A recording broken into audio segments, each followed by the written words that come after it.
আরো কিছুদিন পর যখন দেখলেন যে আর পারা যাচ্ছে না, চলবে না, তখন তিনি তৃতীয় খামটি খুললেন। এখানে লেখা যে আরো 3টি খাম বানান এবং আপনি পদত্যাগ করুন আপনার পরবর্তী অর্থমন্ত্রীর জন্য। আমাদের এই সংসদটিকে কেউ বলে থাকেন জুলাইয়ের সংসদ, কেউ বলেন এটি গুম, আয়নাঘর, নির্বাসন থেকে ফিরে আসা মানুষদের সংসদ। আমি গর্বিত এই সংসদের অংশ হতে পেরে। একই সাথে আমাদেরকে আরো একটি জিনিস বিব্রত করে যে এই সংসদে এমন 11 জন ঋণ খেলাপি আছেন একই দল থেকে, যাদেরকে দেখলে এখন মনে হচ্ছে যে এই ঋণ খেলাপির পরিমাণটা আমাদের জন্য একটি বোঝা। আমি যদি আপনাকে সংখ্যাটি বলি, এই বাজেটে ঋণ খেলাপির আমাদের মোট পরিমাণ 6,44,000 কোটি এবং করের পরিমাণ 6,95,000 কোটি। মাঝে মধ্যে মনে হয় যে এই বছরটা যদি আমরা এই ঋণগুলো ফেরত পেতাম, আমরা অন্তত একটা বছর করবিহীন জীবনযাপন করতে পারতাম।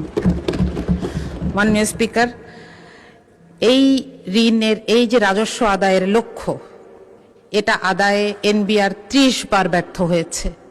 তারপরও আমরা এবার একটি অবাস্তব প্ল্যান এনবিআর এর উপর চাপিয়ে দিয়েছি, যেটার কোনো ইনফ্রাস্ট্রাকচার এনবিআর এর নাই।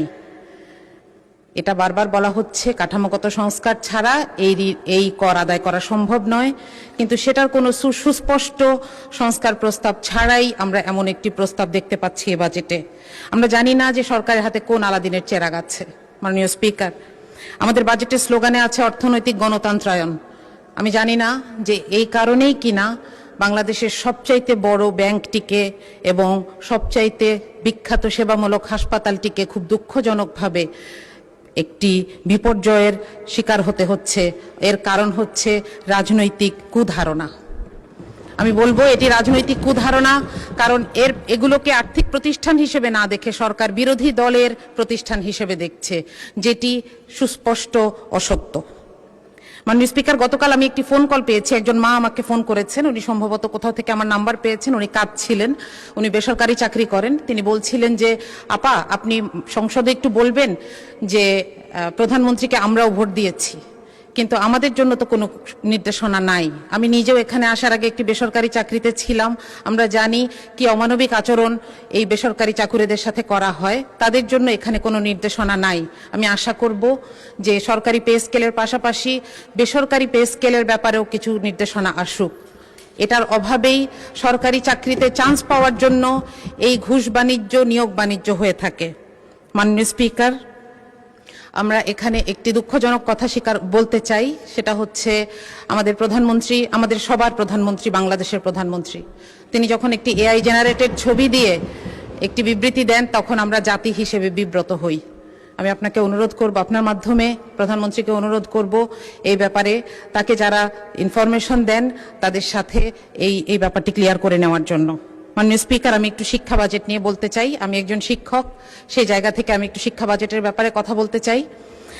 প্রথমত, এখানে 5%-এর একটি কথা বলা হয়েছে যে এটি ধীরে ধীরে অর্জন করার চেষ্টা করা হবে, কিন্তু এটার কোনো টাইম বাউন্ড রোডম্যাপ নাই। দ্বিতীয়ত, আমাদের সমস্যা কিন্তু বরাদ্দে নয়, আমাদের সমস্যা হচ্ছে সক্ষমতায়। আমরা গত বছরের সম্পূরক বাজেট দেখছি, যেখানে 100 টাকা বরাদ্দ ছিল, আমরা হয়তো 97 টাকা খরচ করতে পেরেছি, কিন্তু তারপরেও আমরা আগামী বছর কেন 110 টাকা খরচ করার পরিকল্পনা নিয়েছি, এটা আমার কাছে পরিষ্কার নয়। এখানে কিছু ভুতুরে বরাদ্দ আছে। শিক্ষা মন্ত্রণালয়ের 3টি অংশ মিলে যে বাজেট, সেখানে 14,000 কোটি টাকা বাড়তি চাওয়া হয়েছে। আমরা জানি না এই গ্যাপটা কি দিয়ে পূরণ হবে, অর্থাৎ এই টাকাটি কোথায় খরচ হবে। বাংলাদেশে কওমি শিক্ষার মতন একটি ঐতিহ্যবাহী ধারা নিয়ে বাজেটে কোনো নির্দেশনা নাই। মাননীয় স্পিকার, এই যে বিভিন্ন ধরনের বিভিন্ন ডিসিপ্লিন আছে আমাদের দেশে, সেগুলোর ব্যাপারে সুনির্দিষ্ট নির্দেশনা দরকার বা পলিসি দরকার। যেমন আমাদের বিশ্ববিদ্যালয়গুলোকে বলা দরকার তারা যেন স্বায়ত্তশাসিত হয় এবং নিজেদের পয়সা নিজেরা জোগাড় করে। এটা কোত্থেকে জোগাড় করবে? তাদের গবেষণার মাধ্যমে, মানুষের সমস্যা সমাধানের মাধ্যমে জোগাড় করে, যেভাবে সারা পৃথিবীর বড় বড় ভার্সিটিগুলো চলছে। আমাদের যদি এখানে আমরা বলি যে আলিয়া মাদ্রাসাকে বলি যে আপনারা মান উন্নয়ন করেন, আমরা আপনাদেরকে এমপিও ভুক্ত শিক্ষা প্রতিষ্ঠানগুলোর সমান পয়সা দিব। আমরা যদি বলি যে জাতীয় বিশ্ববিদ্যালয়কে বলি আপনারা এমপ্লয়মেন্ট তৈরি করেন, আপনাদেরকে আমরা ভর্তুকি দিব কিংবা আপনাদেরকে আমরা বরাদ্দ দিব। এভাবে তাদের সামনে সুনির্দিষ্ট লক্ষ্য ঠিক করে দেওয়া প্রয়োজন। মাননীয় স্পিকার, সুতরাং এইখানে শিক্ষা বাজেটে বিশেষ করে আমাদের আরো বেশি স্পেসিফিক এবং বিস্তারিত বাজেটের নির্দেশনা প্রয়োজন। সবশেষে একটি সংখ্যা বলছি যে পরিচালন ব্যয় যদিও বলা হচ্ছে যে এবার পার্সেন্টেজে কমেছে, কিন্তু বাজেটের সাইজ যেহেতু বড়, তাহলে আগের বছরের থেকে প্রায় 6,22,000 কোটি টাকা বেশি পরিচালন ব্যয় নিয়ে এই বাজেটটি আমাদের সামনে পেশ করা হয়েছে। তো এটার ব্যাপারে আসলে এই স্ট্যাটিস্টিক্সগুলোর ব্যাপারে সততা দরকার ছিল, যে পার্সেন্টেজের ক্ষেত্রে কমানো হলেও আসলে এটা টাকার অঙ্কে বেশি। মাননীয় স্পিকার, বাজেট আসলে একটা দেশের মানুষের এবং সরকারের সাথে একটি সামাজিক চুক্তি। সুতরাং এখানে বাস্তবসম্মত, জবাবদিহিমূলক এবং প্রাতিষ্ঠানিক সক্ষমতা প্রয়োজন।